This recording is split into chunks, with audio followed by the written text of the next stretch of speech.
How are attempts counted in our CMA examination. इस बात को समझने के लिए दो इम्पॉर्टेंट मैटर्स हैं। सबसे पहले, क्या ये अटेम्प्ट्स काउंटिंग ज़रूरी है, does it impact significantly anywhere, और अगर हाँ तो कैसे वेरियस परम्यूटेशन एंड कॉम्बिनेशन में ये अटेम्प्ट्स कैलकुलेट होते हैं। इन दोनों बातों को आज मैं डिस्कस करूंगी in next 5 minutes। My name is CM Midisha Dua। Stay with me till the end of the video. First question on your screen is, does attempt matter in CMA? The answer in a plain vanilla language is yes.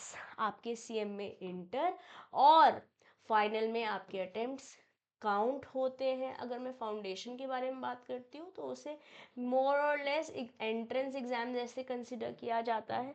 तो अगर आपके वहाँ पर एक से ज़्यादा attempts लग भी गए हैं, जो मेजॉरिटी ऑफ स्टूडेंट्स के नहीं लगते हैं, बट अगर लग भी गए हैं तो अब आगे मेहनत करनी है और कोशिश करना है सिंगल अटेम्प्ट में हम अपने एग्ज़ाम को क्लियर करें। ऐसा मैं क्यों बोल रही हूँ? इन एवेन्यूज़ लाइक कैंपस प्लेसमेंट आपके अटेम्प्ट्स काउंट होते हैं। जैसे मेरा खुद का back in December 2013 campus placement हुआ था और वहाँ पर बहुत सारी कंपनीज ने का शॉर्ट लिस्टिंग क्राइटेरिया था वन सिंगल अटेम्प्ट। कुछ कंपनीज में एक या दो अटेम्प्ट्स कंसिडर करे थे, बट मल्टीपल अटेम्प्ट्स वाले कैंडिडेट्स की शॉर्ट लिस्टिंग बहुत कम कंपनीज में दिखने को मिली थी। बहुत सारे पीएसयूज तो वन सिंगल अटेम्प्ट ही कंसिडर करते हैं, और अगर आप ग्रेजुएशन करे हैं तो वहाँ पर 60% मतलब first division is what is preferred. तो अगर आप ग्रेजुएशन कर रहे हैं तो वहाँ पर भी आप चीज़ों को लाइटली नहीं ले, इस इंफॉर्मेशन को एक इम्पॉर्टेंट पॉइंटर जैसे कंसिडर करें एंड स्टार्ट प्रिपेयरिंग अकॉर्डिंगली। अब मान लेते हैं कि आपका इंटर में एक से ज़्यादा अटेम्प्ट लग गया था, तो अब क्या करना चाहिए? घबराइए मत, हिताश मत होइए, निराश मत होइए।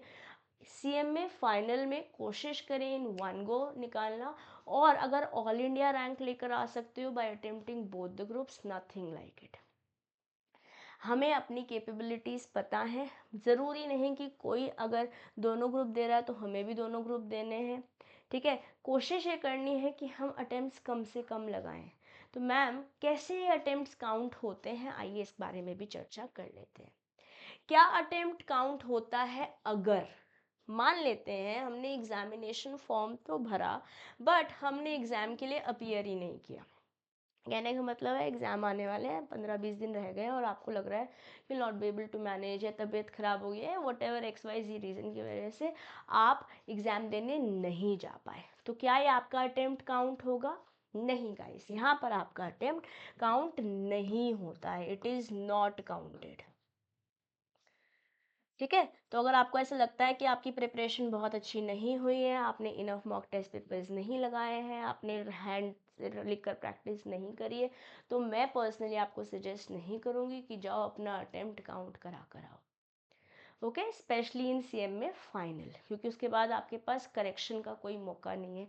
इंटर में still you can get things corrected in final. या अब नेक्स्ट क्वेश्चन आता है कि अगर मैंने एग्जामिनेशन फॉर्म तो फिल किया, बट सारे एग्जाम्स नहीं दिए, नॉट ऑल सब्जेक्ट्स, एक आध पेपर दिया, मुझे लगा नहीं हो पाएगा तो मैंने बाकी एग्जाम नहीं दिए। गाइज, ऐसे सिनेरियो में हमारा अटेम्प्ट काउंट हो जाता है। तो अगर एक दो एग्जाम नहीं भी अच्छे हुए, आप कोशिश करिए बैलेंस पेपर दीजिए और किसी पेपर में एग्जाम्शन ले आइए। ठीक है, तो अब पेपर आप एक भी दिए आए हैं, आपका अटेम्प्ट काउंट होगा। ठीक है जी, तो अब हम क्या कोशिश करेंगे? It is counted. कोशिश क्या करेंगे कि हमने अगर डिसाइड कर लिया है कि हमें सीएम में बनना है, तो हम कोशिश ये करेंगे कि बस सब हमने शुरू किया है तो इसे क्लियर करना ही करना है। But let's say things did not turn up the way you wanted it to be, तो अपनी नॉलेज को इतना स्ट्रांग बना लीजिए कि आने वाला कल खाली रिजल्ट्स पे बेस ना करता हो। Okay, so guys, I think I have given you the entire information in less than 5 minutes. Take advantage of this information, process your brain accordingly, ताकि जब भी पढ़ने का मन ना करे, डिमोटिवेटेड फील हो, ये याद आ जाए कि हमको सीएम में तो बनना ही है। यस, कोशिश ये करनी है कि अटेम्प्ट्स कम से कम लगे और हम सक्सेस की ओर आगे बढ़ते रहें। Wishing you the best. Till then, keep learning, keep growing. Do not forget to like, subscribe, and share the channel. I'll see you with similar and more important resources for and related to CMA on the channel. Okay, for now, I'll take you leave. Bye bye.